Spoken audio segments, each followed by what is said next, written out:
Movie की शुरुआत में हम देखते हैं जॉन विक को, जो कि अंडरग्राउंड होकर हाई टेबल से अपना बदला लेने की तैयारी कर रहा था। यहाँ उसे ब्रोवली किंग ने छुपा कर रखा था ताकि हाई टेबल उसे ढूंढ ना पाए। अब उसने जॉन को उसका न्यू सूट देते हुए कहा, विजय भवा। अब कुछ दिन बाद रेगिस्तान में एल्डर्स के गार्ड भाग रहे थे और जॉन विक ने उनका पीछा करते हुए एक एक करके तीनों गार्ड्स को मार दिया। और फिर जॉन एल्डर से मिला, जो कि हाई टेबल से भी ऊपर था। एल्डर समझ गया कि जॉन अब हाई टेबल से बदला लेने निकल चुका है। जॉन उसके आगे झुक गया और बोला कि मुझे सिर्फ आजादी चाहिए थी। एल्डर ने बताया कि पहले वाले एल्डर के साथ साथ मेरी आजादी भी चली गई है, जिसमें हमें पार्ट 3 में दूसरा एल्डर दिखाया गया था और अब उसकी जगह ये न्यू एल्डर आया है। और अगर जॉन ने उसे मार दिया तो आजादी नहीं बल्कि उसे मौत मिलेगी, क्योंकि हाई टेबल किसी को जिंदा नहीं छोड़ता। और ये कहते हुए उसने एल्डर को वहीं शूट कर दिया। और इसी के साथ अब जॉन की हाई टेबल के साथ जंग की शुरुआत होती है। कुछ दिन बाद न्यूयॉर्क के कॉन्टिनेंटल होटल में चेरोन के पास एक ऑपरेटर मिलने आया और बोला अपने मैनेजर को जाके ये लेटर दे दो। जिसके बाद वो विंस्टन से मिला। उस ऑपरेटर ने विंस्टन को 1 घंटे का टाइम दिया, क्योंकि उसे मिलने के लिए हाई टेबल से मार्किस आया था। ये सुनकर विंस्टन डर गया और चेरोन से बोला कि जल्दी से होटल खाली करवाओ। साथ ही उसने बताया कि हाई टेबल की चीजें एल्डर के बाद अब मार्किस ही संभाल रहा है। ये बताकर वो मार्किस से मिलने निकल गया। उसके साथ चेरोन भी वहाँ आया था। विंस्टन ने चेरोन से कहा कि तुम्हें यहाँ नहीं होना चाहिए था, लेकिन चेरोन अपने दोस्त विंस्टन को अकेले कैसे छोड़ देता। अब वो दोनों ही मार्किस के गार्ड चेडी के साथ उससे मिलने आए और यहाँ भी देखो उनका वक्त खत्म हो रहा था। मार्किस ने कहा विंस्टन को तो पता ही होगा उसकी गलती क्या है। विंस्टन ने मार्किस से एक और मौका मांगा। मार्किस ने कहा कि जब उसने जॉन को नहीं मारा तभी उसने अपना दूसरा मौका खो दिया था, और जैसा कि अब वो हाई टेबल संभालता है तो वो किसी की गलती माफ नहीं करेगा। विंस्टन ने कहा कि मैंने जॉन की गोली तो मार दी थी, पर मार्किस ने बोला कि फिर जॉन जिंदा कैसे है। चेरोन ने कहा कि जब जॉन होटल के बाहर था। अब मार्किस फिर से बोला कि वो लोग जॉन के लिए नहीं बल्कि विंस्टन की लापरवाही की वजह से मिले हैं। जॉन को ना मार पाने की अब विंस्टन को सजा मिलेगी। ये कहते हुए वो होटल कॉन्टिनेंटल देख रहा था और टाइम पूरा होते ही उसने कॉन्टिनेंटल होटल को उड़ा दिया। मार्किस ने विंस्टन को बताया कि उसे अब उसके होटल की जिम्मेदारी से आजाद कर दिया जाता है और उसने चेरोन को तो जिंदगी से ही आजाद कर दिया। अब वो आगे बढ़ा और चीडी को बोला कि कैन को यहाँ बुलाओ। दूसरी तरफ ईफिल टावर के पास कैन बैठा था, जो कि एक अंधा किलर है। उसकी बेटी गाना गाकर लोगों को एंटरटेन करती है। कैन को अब मार्किस के सामने पेश किया गया। मार्किस उसे उसका न्यू मिशन दे ही रहा था कि तब कैन ने कहा कि अब वो रिटायर्ड हो चुका है। फिर मार्किस बोला कि तुम हाई टेबल के एक बेहतरीन किलर हो, तो इसलिए अगर तुमने मेरा काम नहीं किया तो तुम्हारे करीबी खतरे में आ सकते हैं। अब कैन ने हाथ से पढ़ा कि उसे जॉन को मारना है। मार्किस ने कहा तुम दोनों तो काफी पुराने दोस्त हो ना, लेकिन अगर तुमने मिशन नहीं किया तो तुम्हारी बेटी भी इस दुनिया में नहीं बचेगी।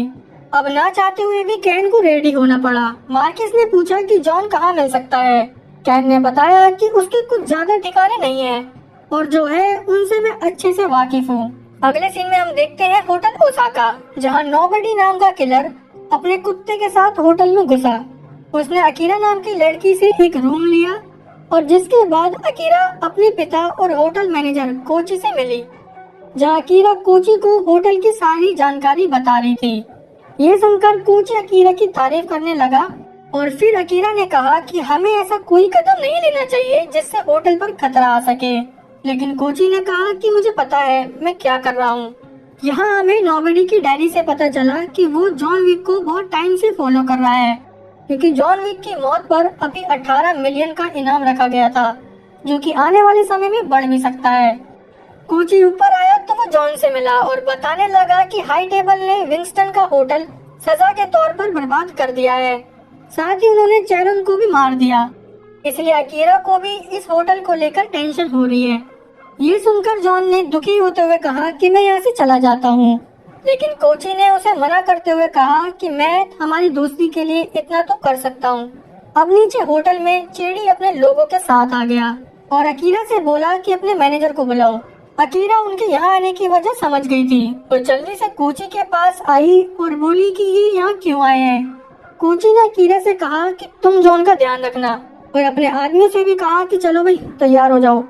अब वो चीड़ी से मिला और चीड़ी ने कहा कि हाई टेबल का मानना है कि इस होटल में उन लोगों को रखा जा रहा है जिन्हें हाई टेबल से निकाल दिया गया है, इसलिए उन्हें होटल की चेकिंग करनी है। कोची ने कहा कि आप चेकिंग कर लो लेकिन हथियार आपको यहीं छोड़ने होंगे। चीड़ी बोला कि वो मार्कस का आदमी है। ये कहते हुए उसने साफ साफ मना कर दिया और तभी वहाँ कैन भी आ गया। कोची समझ गया कि सबको कैन ही लाया है। अब कैन ने उसे कहा कि हाई टेबल के खिलाफ हमें नहीं जाना चाहिए और तभी कोची ने सारी लाइट बंद कर दी। कोची के लोगों ने चीड़ी के आदमियों पर हमला शुरू कर दिया। उनके बीच फाइट हुई और तब निकलकर आई चीड़ी की गैंग। चीड़ी अपने साथ बहुत सारे लोगों को लाया था। अब ऊपर जॉन और अकीरा पर भी अटैक हो गया। इनकी भयंकर फाइट शुरू हुई जहाँ जॉन विक का सारा एक्शन हमें देखने को मिला। यहाँ नीचे कोची के आदमी चीड़ी को आगे ही नहीं बढ़ने देते, इसलिए चीड़ी ने केन से मदद मांगी। अब कैन आगे बढ़ा और सबको पेलना शुरू कर दिया। उसने कुछ डिवाइसेस भी लगाए जिससे कि कोची के आदमी के आते ही बेल बज जाएगी और आवाज की मदद से उसने कोची के सारे गार्ड्स को मार दिया। जॉन और अकीरा अब नीचे आकर लड़ रहे थे, जिस बीच अकीरा घायल हो गई। जॉन उसकी मदद करने लगा लेकिन कोची ने कहा कि तुम यहाँ से भागो, ऊपर के रास्ते से तुम निकल जाओ। जब जॉन ऊपर गया तो वहाँ और भी गार्ड्स थे जिनसे जॉन ने जमकर फाइट करी और अब उसे मिला कैन। वो समझ गया कि जरूर हाई टेबल कैन को उसकी बेटी के लिए ब्लैकमेल कर रही है। अब कैन और जॉन की भी फाइट शुरू हो गई। जॉन को पता था कि कैन आवाज सुनकर हमला करता है, इसलिए उसने बिल्कुल आवाज नहीं करी। उसके पास कैन को मारने के लिए बहुत मौके भी थे लेकिन उसने कैन को नहीं मारा और ये चीज कैन को भी फील हो रही थी। तब भी वो दोनों लड़ ही रहे थे। इतने में वहाँ नोबडी ने आकर हमला कर दिया और कैन को वहाँ से भगा दिया। यहाँ मार्किस ने जॉन पर इनाम 18 से 20 मिलियन कर दिया। जॉन भी भागकर जंगल की तरफ आ गया जहाँ वो नोबडी से मिला। जॉन उसे पहचान गया था। फिर नोबडी ने बताया कि तुम्हारे ऊपर 20 मिलियन का इनाम रखा गया है लेकिन मेरे लिए ये अभी भी काफी कम है। ये सुनकर जॉन वहाँ से भाग निकला। होटल के अंदर कोची और अकीरा के सामने केन आया। उसने बाकी बचे हुए गुंडों को मारा और बोला कि तुम दोनों बाप बेटी भी यहाँ से कहीं और शिफ्ट हो जाओ। कोची ने कहा कि मैं छुपने वालों में से नहीं हूँ और उसके बाद केन और कोची की लड़ाई शुरू हुई जिसमें केन ने कोची को बहुत आसानी से मार दिया। अकीरा ने अपने डैड को मरते हुए देखा तो उसने केन से कहा कि एक दिन मैं बदला लेने जरूर आऊंगी। ये कहकर वो वहाँ से चली गई। दूसरी तरफ विंस्टन और ब्रोवरी किंग बर्बाद हो चुके होटल कॉन्टिनेंटल को देखने लगे और उनका मकसद अब हाई टेबल से बदला लेना था। यहाँ नोबडी मार्किस से मिला और उससे कहने लगा कि मैं जॉन विक को बहुत आसानी से मार सकता हूँ लेकिन उसके लिए मुझे 25 मिलियन डॉलर चाहिए। ये सुनकर मार्किस ने हंसते हुए उसके हाथ में चाकू घोंप दिया और बोला कि मुझे तुम्हारा भरोसा कैसे मिलेगा। नोबडी ने भरोसा देने के लिए अपने हाथ पर एक काफी गहरा घाव दिया और उसके बाद मार्किस ने जॉन की मौत का सौदा उससे कर लिया। जॉन भी अब न्यूयॉर्क में विंस्टन से मिला और चेहरा उनकी मौत का दुख जताने लगा। उसने विंस्टन को मार्किस का बैच दिखाया। तब विंस्टन ने कहा कि हाँ, अब मार्किस ही हाई टेबल को चलाता है और इसी के साथ वो तुम्हें मारना भी चाहता है। जॉन ने उससे पूछा कि वो अभी मुझे कहाँ मिलेगा। विंस्टन ने उसे कहा कि वो पेरिस में है। ये सुनकर जॉन मार्किस को मारने जाने लगा तब विंस्टन ने उसे रोका और कहा कि अभी दिमाग का यूज करो, तुम पेरिस जाओगे उस बीच तुम्हें कितने लोगों से लड़ना पड़ेगा, इससे बेटर है तुम मार्किस को डायरेक्ट चैलेंज कर दो। तब जॉन ने कहा कि वो मार्किस को तब चैलेंज कर सकता था अगर वो अपने परिवार से जुड़ा हुआ होता, लेकिन वो उनसे अलग हो चुका है। विंस्टन ने कहा तो क्या हुआ, फिर से जुड़ जाओ। जॉन कुछ सोचते हुए चर्च में पहुंचा और वहाँ के पादरी से बोला कि उसे अपनी बहन से मिलना है, लेकिन पादरी ने तो उसे अपनी बंदूक से मिलवा दिया। अब उसे रुस्का रोमा के लोगों ने मिलकर बांध दिया और तब उसके सामने आई उसकी सौतेली बहन कातिया। जॉन ने कातिया से कहा कि मुझे अपने परिवार से अब जुड़ना है, लेकिन कातिया ने उसे कहा कि जॉन उनसे अलग हुआ था, ये वो कभी भूलेंगे नहीं और अब तो वो हाई टेबल से भी बाहर है, साथ ही उसकी वजह से कितने लोग मर चुके हैं। जॉन ने कहा कि मैं परिवार में आने के लिए कुछ भी करूँगा। तब कातिया ने कहा अच्छा कुछ भी, तो अगर जॉन ने दूसरे माफिया के परिवार के आदमी किला को मार दिया तो वो जॉन को वापस परिवार में जोड़ने का सोचेगी। किला वही आदमी है जिसने जॉन के डैड को मारा था अब कातिया का एक आदमी जॉन को किला के पास लेके आ गया। किला जॉन को देखते ही हंसने लगा। उसने जॉन से उसके ऊपर लगे इनाम के बारे में पूछा और उससे एक गेम खेलने को कहा। तभी वहाँ पर कैन भी पहुँच गया जिसे मार्किस ने ही भेजा था और उसके पीछे पीछे नोबडी ने भी वहाँ दस्तक दी क्योंकि वो तो पहले से जॉन के पीछे पड़ा था। अब किला गब्बर की तरह हंसने लगा कि इतने लोग जॉन विक को मारना चाहते हैं, लेकिन उससे पहले हम सब मिलकर एक गेम खेलते हैं। किला वो गेम जीत गया, लेकिन तभी जॉन ने उसके गले पर वार किया और फिर से इनकी फाइट शुरू हो गई। पहले तो कैन और नोबडी ने किला के आदमी को मारा और यहाँ जॉन किला का पीछा करने लगा जो कि लाइट क्लब में पहुँच गया। अब वो दोनों वहाँ भी लड़ने लगे, लेकिन किला तो केले से कम नहीं था। जॉन के वार का उस पर कुछ असर हो ही नहीं रहा था, उल्टा वो जॉन को पटक पटक के पेल रहा। लेकिन तभी जॉन ने किला को ऊपर से नीचे गिरा दिया और यहाँ किला का एंड हो गया। यहाँ जॉन किला का एक दांत निकाल रहा था और वहीं नोबडी अपना निशाना लेकर बैठा था, लेकिन कैन ने उसे रोक दिया और बोला कि ये मार्कस का शिकार है। और तब तक वहाँ से जॉन भाग निकला। वहाँ से निकलकर वो कातिया को किला का दांत देने आया। अब उन दोनों ने अपने अपने हाथों पर अपने घराने का निशान लिया और अब वो दोनों अपने परिवार रुस्का रोमा से जुड़ गए। अब विंस्टन ने मार्किस से जाकर जॉन के चैलेंज के लिए बात करी। उसने बताया कि जॉन रुस्का रोमा से जुड़कर अब उससे लड़ना चाहता है। मार्किस ये सुनते ही डर गया, लेकिन उसके पास जॉन से लड़ने के अलावा कोई और ऑप्शन बचा ही नहीं था, इसलिए ना चाहते हुए भी उसे उसके लिए तैयार होना पड़ा। उसने कहा कि आज दोपहर में हम मैच के नियम डिसाइड करेंगे। विंस्टन ने कहा कि अगर जॉन जीता तो विंस्टन का होटल हाई टेबल के खर्चे पर वापस वहीं बनेगा। मार्किस इस बात के लिए भी तैयार हो गया। अब दोपहर में सब हाई टेबल के सबसे बड़े ऑपरेटर हार्बिंगर से मिलने पहुंचे, जहां मैच के रूल्स को नंबर चूज करके करना था और जिसका नंबर बड़ा होगा उसका ही रूल माना जाएगा। अब रूल डिसाइड हुए कि मैच का समय सूरज की पहली किरण, लड़ाई की जगह पहाड़ी वाला चर्च और उनकी लड़ाई पिस्टल से होगी। मार्किस ने लड़ाई के लिए अपनी तरफ से कैन को चुना। उसने ये भी कहा कि उसका मोटिव सिर्फ जॉन विक को मारना है और जॉन का मोटिव था कि उसको जीतने के बाद हाई टेबल से कोई भी परेशान नहीं करेगा। अब हार्बिंगर ने कहा कि मैं आपसे सुबह मिलता हूँ और अगर कोई सूरज की पहली किरण से पहले आने में नाकामयाब रहा तो उसे सजाए मौत दी जाएगी। उनके जाने के बाद केन ने लड़ने के लिए मना किया, लेकिन मार्किस ने कहा कि तुम्हें अपनी बेटी जिंदा चाहिए या नहीं। अब जॉन चर्च में केन से मिला। केन उससे कहने लगा कि मैं हमेशा से अपनी बेटी को सेफ देखना चाहता था।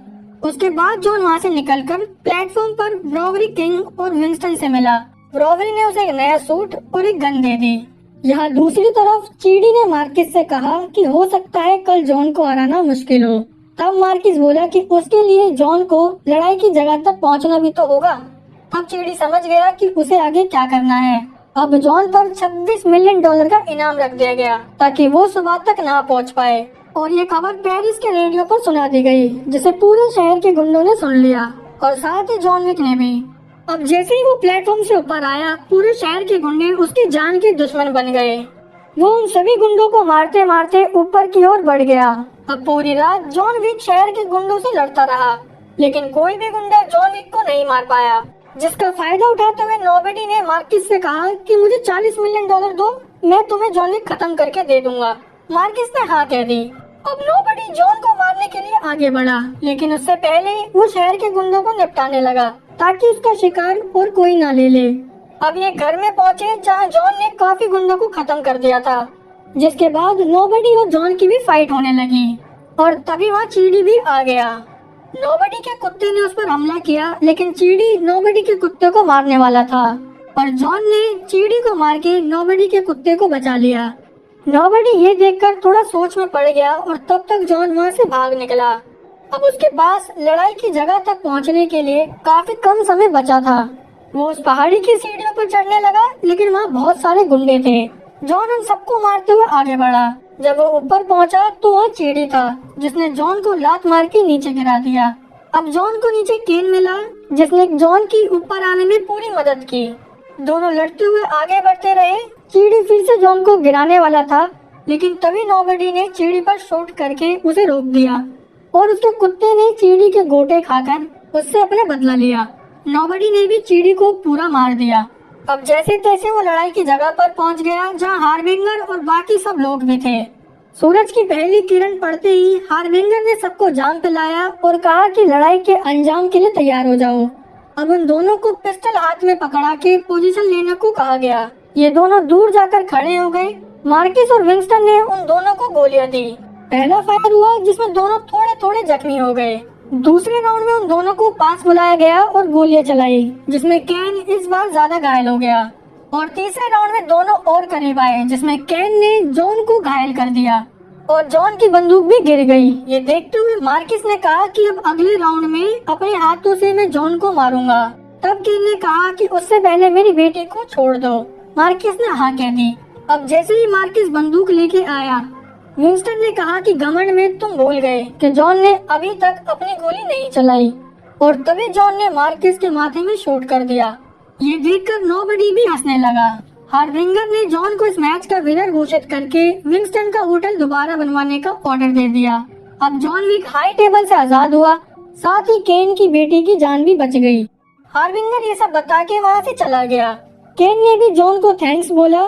अब जॉन उठा और विंस्टन से कहने लगा कि उसको घर लेके चले, लेकिन विंस्टन समझ गया कि जॉन की हालत अब बिल्कुल सही नहीं है। जॉन अब आगे बढ़ा और घायल हालत में अपनी पत्नी को याद करते हुए वहीं गिर गया, जिसके बाद जॉन की कब्र को उसकी बीवी की कब्र के पास ही बनवाया गया। और इसी के साथ मूवी का एंड होता है दोस्तों।